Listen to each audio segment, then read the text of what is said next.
Assalamualaikum warahmatullahi wabarakatuh. Perkenalkan, nama saya Halimah Satya, NIM 201120002438. Hari ini saya akan menjelaskan jawaban ujian akhir semester akuntansi internasional.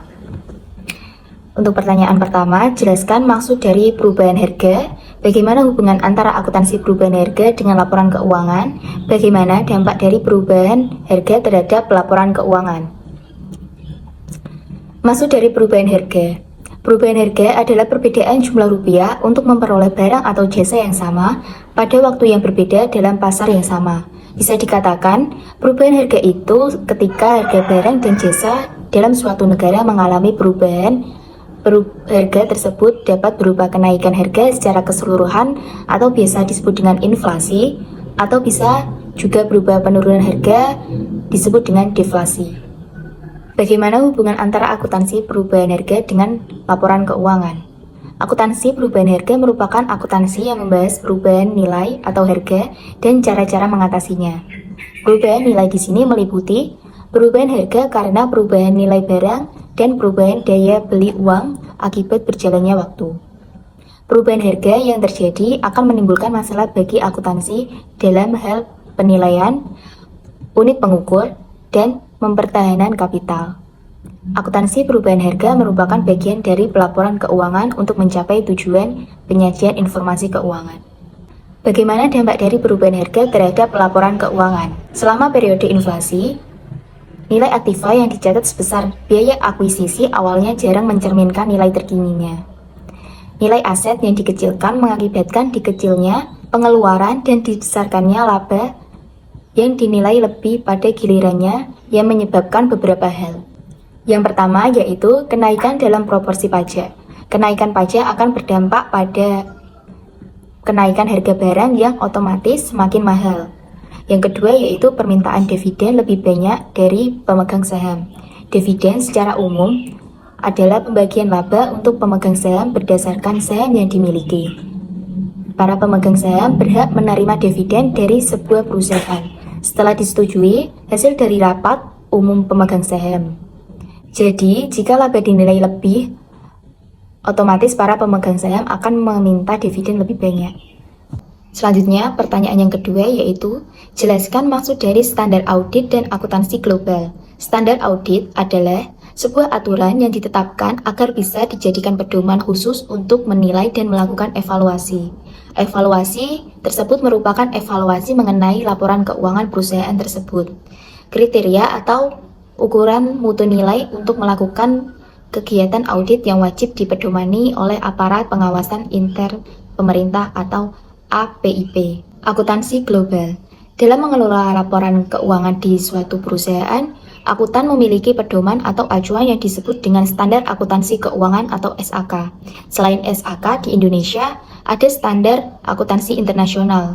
Akuntansi internasional adalah akuntansi yang dilakukan untuk transaksi antar negara dengan membandingkan prinsip-prinsip akuntansi yang berlaku di negara-negara yang berlainan dan mengharmonisasikan standar akuntansi di seluruh dunia. Nama standar akuntansi internasional adalah IFRS atau International Financial Reporting Standard.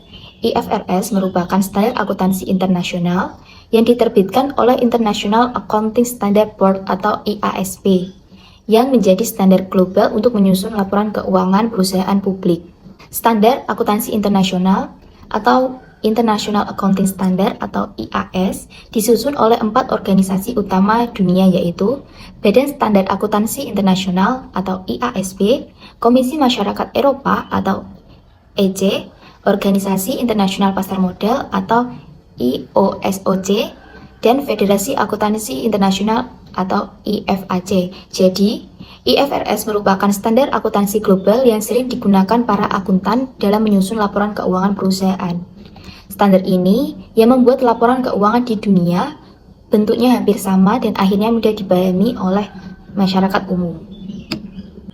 Selanjutnya yaitu pertanyaan nomor 3, apa saja keempat langkah penting dalam melakukan analisis strategi bisnis dengan menggunakan laporan keuangan? Mengapa pada setiap langkah, analisis dalam konteks lintas negara lebih sulit daripada analisis negara tunggal? Terdapat 4 langkah dalam melakukan analisis bisnis dengan menggunakan laporan keuangan, yaitu yang pertama, analisis strategi bisnis. Analisis strategi bisnis merupakan langkah yang penting pertama dalam analisis laporan keuangan, yang memberikan sebuah pemahaman kualitatif mengenai sebuah perusahaan dan para pesaingnya dalam iklim ekonomisnya. Yang kedua yaitu analisis akuntansi. Tujuan dari analisis akuntansi untuk menilai tingkatan di mana hasil-hasil laporan sebuah perusahaan menggambarkan realitas ekonomisnya. Yang ketiga yaitu analisis keuangan. Tujuannya adalah untuk mengevaluasi kinerja saat ini dan masa lalu sebuah perusahaan dan untuk menilai apakah kinerjanya bisa dipertahankan. Dan yang keempat adalah analisis prospektif internasional. Analisis prospektif menggunakan 2 langkah yaitu perhitungan perkiraan dan valuasi. Dalam perhitungan perkiraan, para analisis membuat perkiraan yang jelas mengenai prospek sebuah perusahaan berdasarkan strategi bisnis akuntansi dan analisis keuangannya. Dalam valuasi, analisis mengubah perkiraan kuantitatif menjadi perkiraan nilai sebuah perusahaan. Analisis dalam konteks lintas negara lebih sulit daripada analisis negara tunggal karena yang pertama yaitu kurangnya andal informasi mengenai perkembangan makroekonomi. Yang kedua yaitu memperoleh informasi mengenai industri juga sungkar dilakukan di banyak negara dan jumlah serta kualitas informasi perusahaan sangat berbeda-beda. Yang ketiga yaitu keterbatasan data membuat upaya untuk melakukan analisis strategi usaha dengan menggunakan metode riset tradisional menjadi sungkar dilakukan. Yang keempat yaitu ketepatan waktu laporan keuangan, laporan tahunan, laporan kepada pihak regulator, dan siaran pers yang menyangkut laporan akuntansi berbeda-beda di tiap negara, sehingga menambah beban para pembaca laporan keuangan perusahaan asing.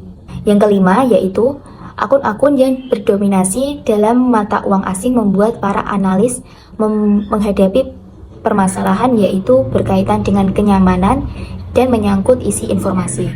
Yang keenam yaitu bahasa dan terminologi yang berbeda-beda pada setiap negara bisa menghadirkan batasan informasi bagi para pengguna laporan keuangan. Dan yang terakhir yaitu perbedaan format laporan keuangan yang berbeda-beda pada setiap negara. Pertanyaan selanjutnya yaitu nomor 4, sebutkan kesulitan-kesulitan dalam perencanaan dan pelaksanaan sistem evaluasi performa dalam perusahaan multinasional. Kesulitan yang pertama yaitu jarak, disebabkan oleh keadaan geografi. Komunikasi informasi secara formal umumnya menggantikan kontak pribadi antar manajer operasi lokal dengan manajemen kantor pusat. Yang kedua yaitu merancang sistem informasi perusahaan yang memungkinkan para manajer keuangan untuk memberikan respon yang tepat terhadap fenomena kompetisi global. Yang ketiga yaitu masalah informasi. Manajemen perusahaan harus menentukan periode waktu yang relevan untuk laporan, tingkat akurasi yang diperlukan, frekuensi pelaporan, dan biaya serta manfaat penyusunan dan penyampaian tepat waktu. Yang keempat yaitu pertimbangan profitabilitas operasi yang ada. Profitabilitas merupakan menggambarkan kinerja fundamental perusahaan ditinjau dari tingkat efisiensi dan efektivitas operasi perusahaan dalam memperoleh laba. Yang kelima yaitu mengalokasikan sumber-sumber daya perusahaan yang terbatas dengan produktif. Tujuannya adalah untuk mengembangkan perusahaan melalui penerapan seluruh nilai dan budaya perusahaan. Yang keenam yaitu mengevaluasi kinerja manajemen. Tujuannya adalah untuk menjamin pencapaian tujuan dalam suatu perusahaan. Pertanyaan selanjutnya yaitu nomor 5, deskripsikan apa saja yang diperlukan dalam manajemen risiko perusahaan. Manajemen risiko adalah segala proses kegiatan yang dilakukan semata untuk meminimalkan terjadinya risiko perusahaan. Bisa dibilang juga jenis manajemen ini adalah metode untuk mencegah perusahaan mengalami masalah. Yang diperlukan dalam manajemen risiko perusahaan yang pertama yaitu identifikasi risiko. Pada tahapan ini, pihak manajemen risiko perusahaan harus melakukan identifikasi mengenai kemungkinan-kemungkinan risiko yang akan timbul. Yang kedua yaitu mengidentifikasi bentuk-bentuk risiko.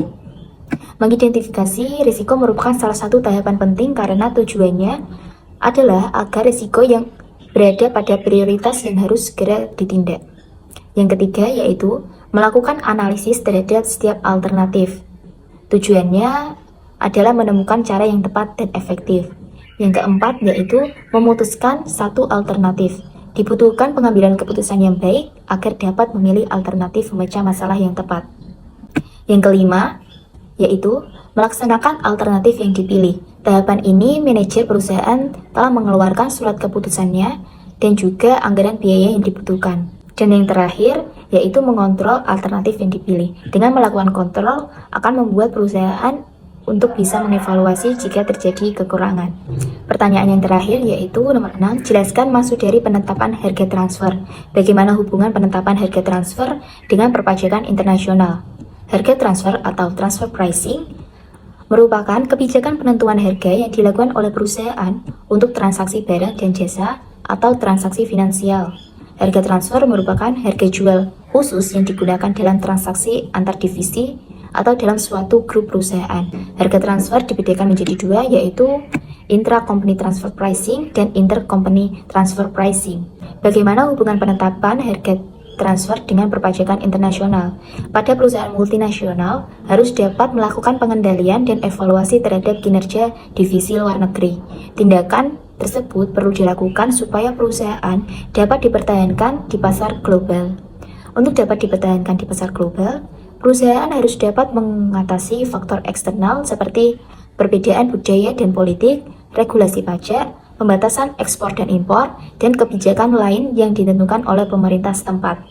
Pada perdagangan multinasional, perusahaan harus menetapkan harga transfer yang sesuai dengan menyesuaikan faktor eksternal, salah satunya yaitu pajak tadi.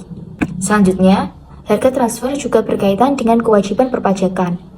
Peraturan perpajakan secara khusus dipengaruhi oleh pengukuran akuntansi keuangan. Pada beberapa negara, pelaporan keuangan secara efektif merefleksikan hukum pajak. Tujuan utama peraturan perpajakan bukanlah memberikan informasi yang memuaskan bagi pengguna dalam pasar modal.